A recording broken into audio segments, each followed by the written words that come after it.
Let me tell you a little secret about kings. A secret the history books are too polite to print. The most pathetic king is not the one who is overthrown by a rival, nor the one who loses his empire to famine or war. No. The most pathetic king is the one who is still wearing the crown, sitting on the throne, yet is despised by his own court, not with the hot fire of rebellion, but with the cold, damp pity one reserves for a stray dog begging for scraps. He isn't hated. He is an inconvenience, a piece of furniture that breathes. And how does a king fall so low? Oh, it's a quiet, undignified little tragedy. It happens the moment he starts polling his subjects to discover his own opinions. It happens when he mistakes the roar of the crowd for the voice of God. It happens when he begins to believe the crown is not a burden of duty, but a costume for a part he must play. The part of the good king. You've played this part, haven't you? The lights are low. The air is thick with the ghost of her perfume and the promise of something. You lean in, a mask of studied sincerity carved onto your face. You've read the books, you've listened to the podcasts, you've become a scholar in the art of her approval. You are attentive, you are validating, you are a flawless mirror, polished to perfection, reflecting back every flicker of her desire, every shadow of her mood.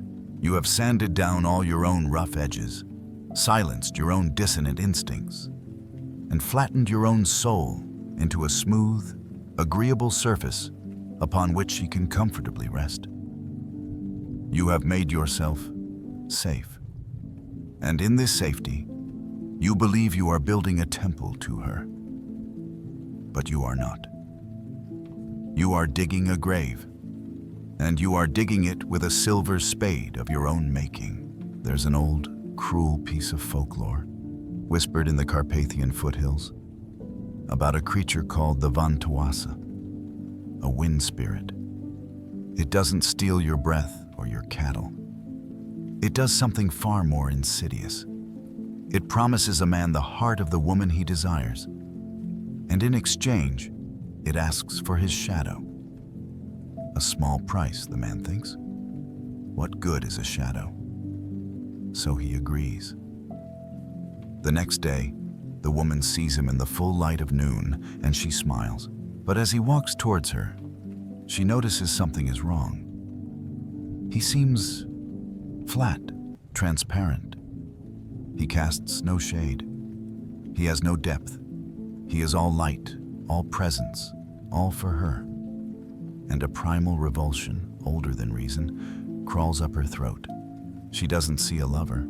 She sees a specter, a hollow man. She recoils not in fear, but in a profound biological disgust. You are the man with no shadow. Every time you say, "Whatever you want to do is fine with me," you shave off a piece of that shadow. Every time you swallow your own dissent, your own strange and jagged opinion, to maintain the perfect, placid surface of the relationship, you become a little more transparent. You think you are offering harmony. What she feels is the chilling emptiness of a man who has no internal gravity, no world of his own. You are in satellite, and a satellite doesn't inspire passion. It inspires a detached scientific curiosity, which is the cousin of pity. This isn't a conscious calculation on her part. Oh no. That's the truly exquisite torture of it all. If you asked her, she would say she wants a kind man, a supportive man. She consciously desires the very qualities you are performing with such desperate, sweat-soaked virtuosity. But the body keeps a different score. The psyche, that ancient subterranean beast that Carl Jung tried to map, does not trade in the currency of polite society. It trades in archetypes, in power, in substance. It can smell the difference between a king and a jester wearing the king's clothes. The jester's only power is his ability to please, to anticipate the mood of the court and dance accordingly. He is clever, witty, and utterly, totally dependent. And for a while, the queen might find him amusing. She might even be fond of him. But she will never, ever desire the jester, because his entire existence is a performance for her benefit. And the moment she sees the strings, the tiny trembling threads of his need for her approval, the illusion shatters. The charm curdles into contempt. The desire doesn't just fade, it transmutes into its opposite. It becomes a visceral, crawling disgust. It's the disgust of finding a beautiful, juicy apple is made of wax. It's the disgust of a promise that reveals itself to be a lie. Not a malicious lie, but a pathetic one. The lie is this: you have presented yourself as a partner, an equal, a separate continent she might want to explore. But what you are is a vacuum. A neatly packaged void that wants to be filled by her. She feels this psychic vampirism, this yawning neediness disguised as kindness, and her spirit recoils. A 2024 study out of the University of Heidelberg, cloaked in dry academic language, hinted at this very paradox. They called it authenticity congruence bias in long-term mating. They found that while stated preferences in partners lean towards high agreeableness, subconscious markers of attraction, tracked through galvanic skin response and micro-expressions, were irrevocably tied to partners who displayed high internal coherence, even when it led to conflict. High internal coherence. That's the scientist's sterile term for having a fucking soul, for having a shadow. So here is my question for you, seeker. The next time you are with her, and you feel that familiar urge to smooth things over, to agree, to become the perfect, frictionless surface, I dare you to do the opposite. Not to be cruel, not to be a contrarian, but to simply exist. To state your own truth, your own preference, your own strange and inconvenient reality, as calmly as you state your own name. And tell me, as you stand there in the terrifying silence that follows, what feels more like love? The desperate applause you were chasing before? Or the solid ground you are finally standing on now, even if you are standing on it alone?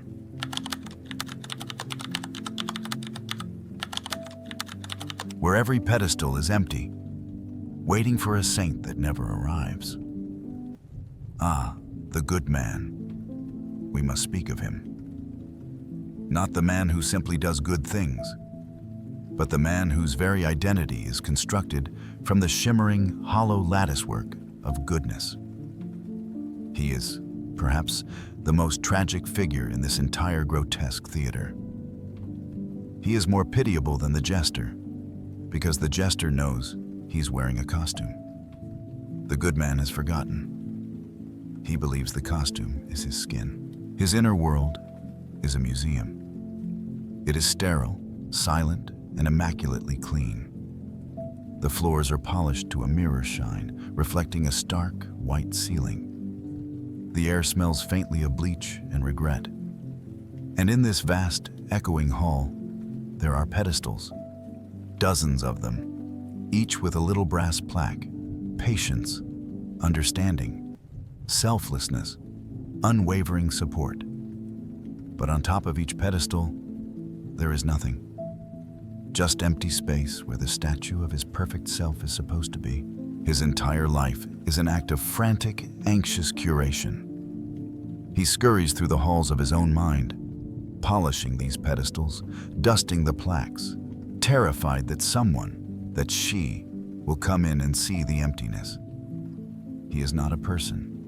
He is a docent in the museum of his own virtue. And when she enters, he doesn't walk with her. He gives her a tour. You see, he gestures nervously, here is where my boundless patience resides. And over here, my ability to listen without judgment. He speaks of his qualities as if they are artifacts behind glass, not living parts of a breathing man. He is asking her to admire the museum, but she came to meet the man who was supposed to live in it. The disgust that blooms in her is a strange and subtle poison. It's not a reaction to his kindness. It is a reaction to the terror that underpins it. She can feel his white-knuckled grip on his own goodness. She senses that his patience is not a deep flowing river, but a dam holding back a flood of resentment. His understanding is not empathy. It is a script he has memorized. His selflessness is not a gift. It is a desperate negotiation with the universe to prove he is worthy of love. He is terrified of his own shadow. So terrified, he pretends it doesn't exist. He has locked the basement of the museum and thrown away the key. Down there, in the dark, is his anger, his selfishness, his lust, his irrationality, his glorious, chaotic, human mess. And because he will not descend into his own basement, he has no foundation. He is a beautiful, pristine facade built over a sinkhole. Kierkegaard would have diagnosed him instantly. He is the ethical man, trapped in the universal.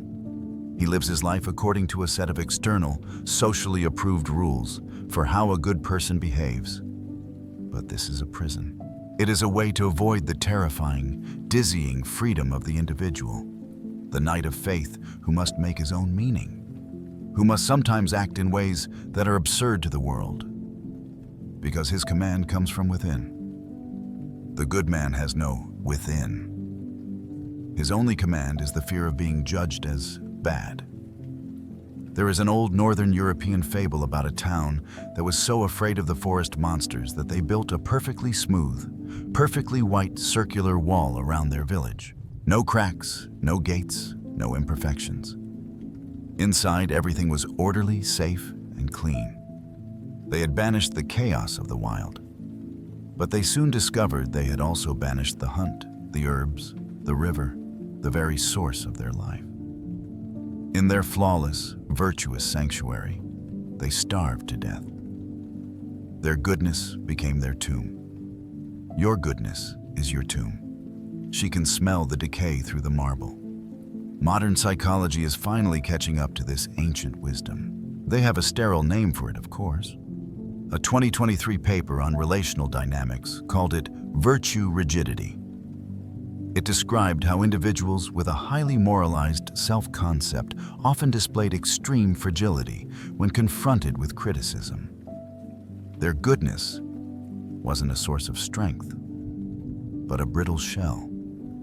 When a partner would inevitably push against it, it wouldn't bend. It would shatter into a million pieces of defensiveness and blame. She isn't rejecting your virtue. She is recoiling from your fragility.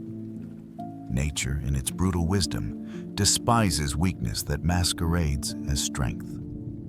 She will test the walls of your museum, not consciously, but her own chaotic, vibrant, alive self will lean against them. She will have a bad day and be unreasonable. She will have a dark thought and confess it to you. She will be messy and imperfect, and she will be watching not to see if you are good, but to see if you are there, to see if there is a man inside the museum, or just an anxious ghost polishing empty pedestals. When you meet her darkness, not with your own, but with a sermon from the plaque of understanding, she feels profoundly, utterly alone. You are not with her in her darkness. You are shining a harsh, sterile museum light on it, trying to classify it, clean it up, and put it behind glass.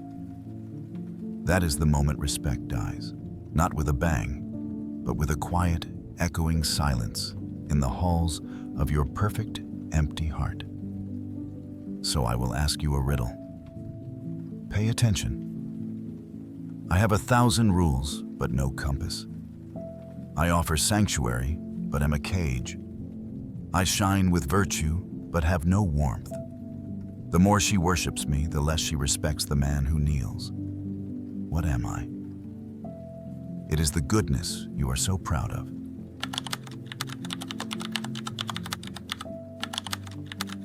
He came to her not as a lover, but but as a ghost comes to a house, seeking a place to haunt. Imagine a cup, a delicate porcelain teacup painted with tiny, intricate blue flowers. It is a work of art. It is complete in itself. Now, imagine it is found by a man dying of thirst in the desert. He does not see the flowers. He does not see the craftsmanship. He sees only a vessel, a solution, a salvation. He snatches it up with a desperate, trembling hand, his eyes wild with need. The sheer force of his hope is a violent thing. He does not love the cup.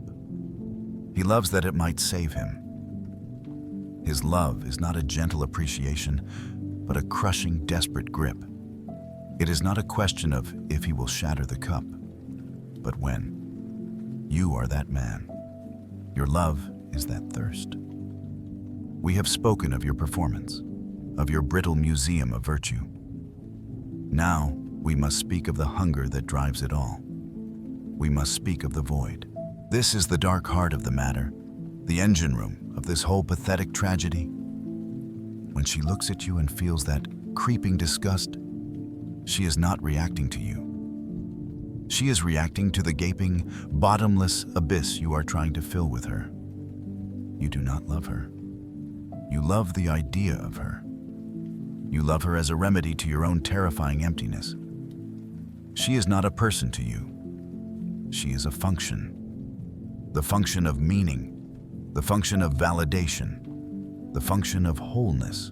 You have mistaken the beautiful, chaotic, sovereign nation of her soul for a piece of unclaimed territory upon which you can build your own capital city. This is the most profound form of disrespect, and it operates at a level far below conversation. It is a psychic trespass. Jung understood this better than anyone. He called it the anima. For the man who has not done the agonizing work of looking inward, of integrating the feminine, creative, chaotic parts of his own soul, the anima remains a terrifying, unconscious force. He cannot find it in himself, so he projects it onto a woman. He doesn't see her. He sees the missing half of his own soul walking around in her body. He crowns her a goddess, an angel, a muse. He places her on an altar. But an altar is not a place for a partnership. It is a place for a sacrifice. He demands that she play the role of his anima, that she be his inspiration, his salvation, the light in his darkness. It is an impossible, suffocating burden. To be loved not for who you are, but for the ghost you are carrying for him. And the woman feels this. Oh God, does she feel it? She feels it as a constant, low-grade psychic drain. She feels it in the way your eyes don't quite see her, but see a reflection of your own need. She feels it as a profound, unnerving pressure to be perfect, to be the angel, because she senses the terrifying rage and despair that will be unleashed if the illusion cracks, and she reveals herself to be merely human. The disgust she feels is a primal biological self-defense. It is the revulsion of a host organism trying to reject a parasite. You are not offering her love. You are offering her a symbiotic relationship in which only you are fed. You are a ghost seeking a house to haunt, promising warmth while bringing only a chill. Schopenhauer, that magnificent, miserable bastard, saw this clearly. He saw that what we call romantic love is often just the cunning of the will to life, that blind, cosmic, striving force, tricking us into its own agenda. But your hunger is even more pathetic than that. It is not the grand, impersonal will. It is a small, personal, whimpering will, the will of a child who wants its mother to make the monsters go away. There is a Slavic myth of the Rusalka, the beautiful water nymph who sits on a rock, combing her long hair, luring men into the river. The men, bewitched, walk into the water and are drowned. We see the Rusalka as the villain, the seductress. But what if we have it backwards? What if the rusalka is just the spirit of the river? She is not good or evil, she simply is. The man is the one who sees her and projects his fantasy onto her. He thinks he can possess her, conquer her, own the wildness of the water. He doesn't drown because she pulls him under. He drowns because he is a fool who tried to embrace a river. She is the river, and you are drowning yourself in your desperate attempt to own her. Her disgust is the cold current pushing your foolish body away. It is an act of mercy. The language of modern science is, as always, less poetic. Neuropsychologists in 2025 are mapping what they call limerent fixation, finding that the neural pathways activated in obsessive, unreciprocated romantic longing are almost identical to those of substance addiction. It is not love. It is a craving. It is the desperate, frantic scrabbling of a junkie for a fix. You are not a lover. You are an addict. And she is the drug you think will cure you. Is it any wonder she recoils from the needle in your hand? So forget her for a moment.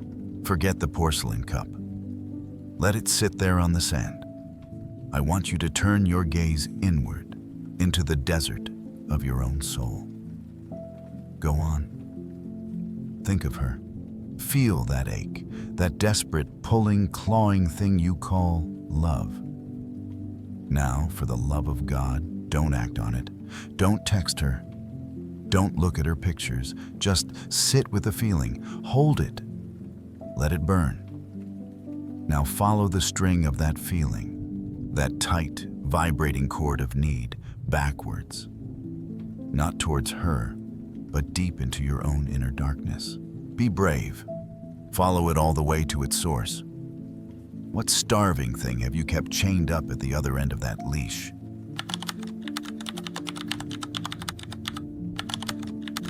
Only when the mask cracks does the real face have a chance to breathe. I'm going to tell you something they will never tell you. Not your friends, not your therapist, not the culture that sells you packaged solutions for your pain. The most important, most liberating moment of your life will not feel like a victory. It will not be a moment of triumph. It will feel like a death. It will be that moment, the one you dread, the moment you see it in her eyes. Not anger, not hatred, but that cool, clinical, soul-crushing pity, that quiet disgust. The moment you realize the performance has failed, the museum is empty, the thirst will not be quenched. And in that moment, every instinct will scream at you to do what you have always done. To fix it, to apologize, to bargain, to contort yourself into a new and more pleasing shape, to find a better mask. The liberation comes when, for the first time, you do nothing. You just stand there. You let the mask of the jester, of the good man, of the devouring angel, fall to the floor and shatter. You let her see the terrified, formless, fraudulent thing you have been all along. You let her disgust wash over you, and you don't drown. You don't die. You just stand there, in the ruins of your own bullshit. This is the beginning of hope.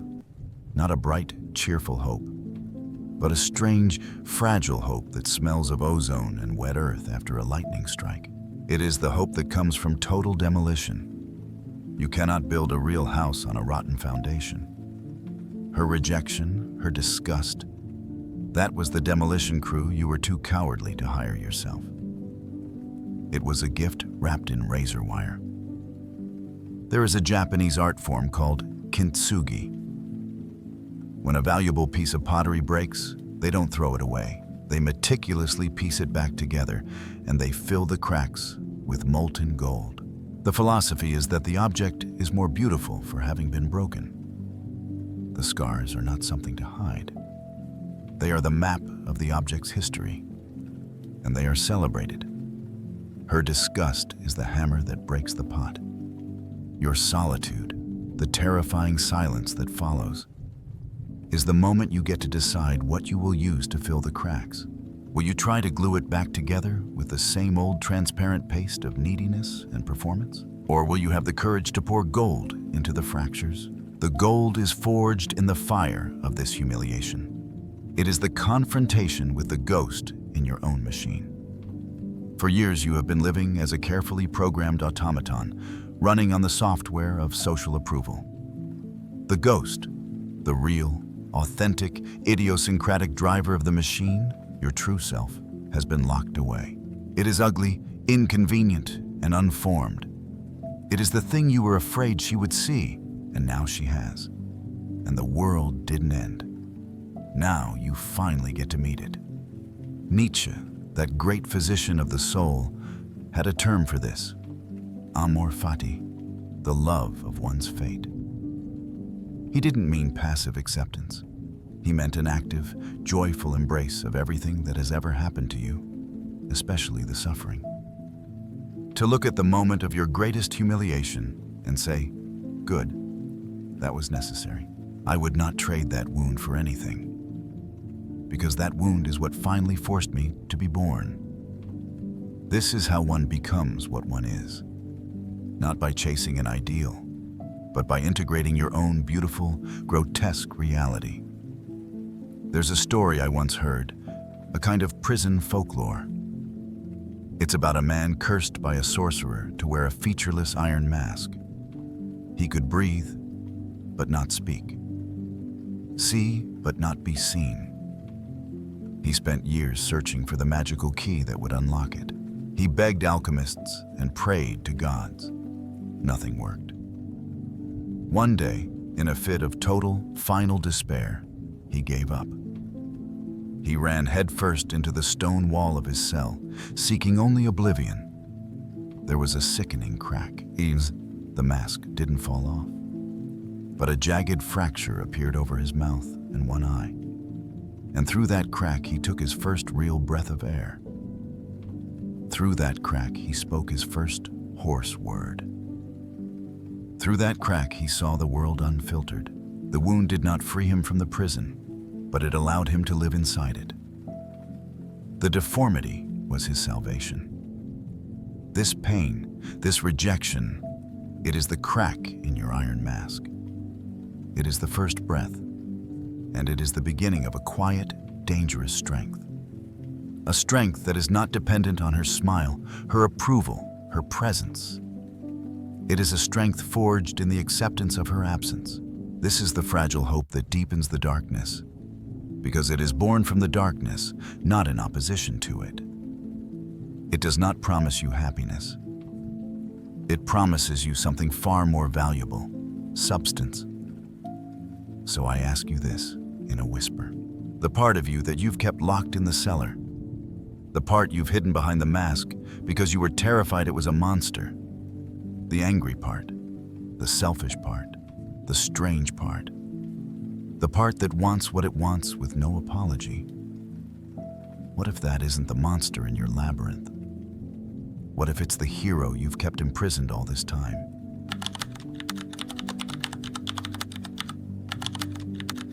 Its light is not for drawing ships to a safe harbor, but for illuminating the beautiful, dangerous rocks they must navigate alone. The man I was, he drowned at sea, chasing a siren's song for me. I gathered up his washed-up bones and learned the quiet speech of stones. And from that wreck, I built a tower to mark the suicidal hour. The lonely light that now is mine is not a promise, but a sign. There is a final, paradoxical truth that no one will tell you about the wound of her rejection. You think the goal is to heal it, to close it up, make it a faint white scar, and pretend it was just a youthful folly. You think liberation is to become whole again, to be the man you were before, but smarter. This is the final, most seductive lie. You will never be whole again, and thank God for that. Wholeness is a myth for children. The broken bell is the one that rings with the most interesting timbre.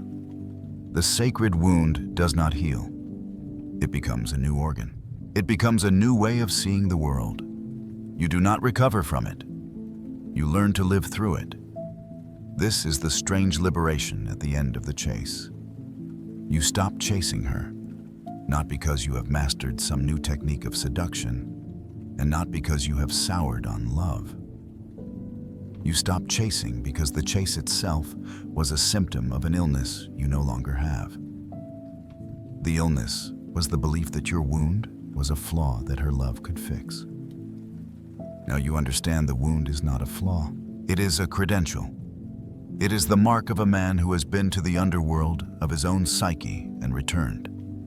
It is the graveyard upon which you build your lighthouse. And what is this lighthouse? It is your integrated self. It is the man who has shaken hands with his own shadow, who has sat with the starving ghost in his own void and learned its name. He is not good. He is not nice. He is present. His light is not a warm, inviting campfire beckoning others to come and be safe. That is the lie of the jester. No. This is a lighthouse's light, stark, sweeping, and solitary. It doesn't say, "Come to me, I will save you." It says, "Here are the rocks. Here is the coastline. Here is the danger. Navigate your own ship. I will be here, marking my own ground." There is an astonishing, quiet power in this. You find you can love with a depth you never imagined possible, because your love is no longer conditional on what it can get. You can offer her your presence, your truth, your jagged and imperfect self without needing her to validate it. You can desire her without needing to possess her. You can appreciate the porcelain cup without the desperate thirst to drink from it. Your love ceases to be a negotiation and becomes a gift given freely with no expectation of return, because your own survival no longer depends on it. Paradoxically, this is the very quality that inspires true, deep, lasting respect. But by the time you have it, you will find you no longer need that respect to feel solid. It is a beautiful, welcome addition, like sunshine on a house with strong foundations. It is no longer the foundation itself. This is the wisdom of the wounded healer, the archetype of Chiron from the ancient myths. Chiron, the wisest of the centaurs, suffered a wound from a poisoned arrow, a wound that could never heal. His eternal pain became the source of his eternal compassion and wisdom. He could not heal himself, so he learned to heal others.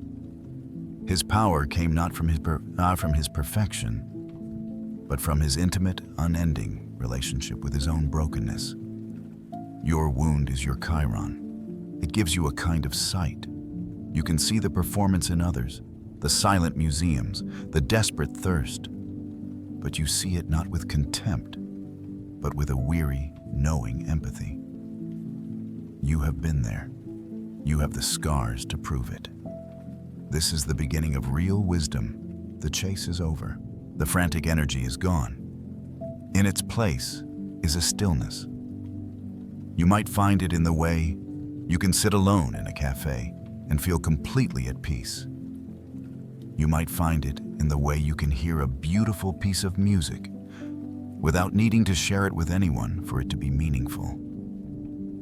You have become your own source.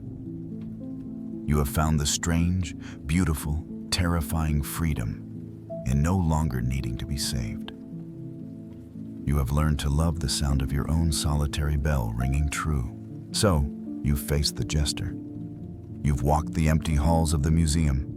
You've starved the ghost and cracked the mask. You carry your sacred wound not as a burden, but as a compass. Now comes the final, most difficult challenge of all. The world, and the women in it, will not stop. They will offer you 1,000 new masks, 1,000 new games, 1,000 new opportunities to start chasing again. Are you brave enough to refuse them all? And walk through this life with your own scarred, imperfect, and finally authentic face? Are you strong enough to truly be free?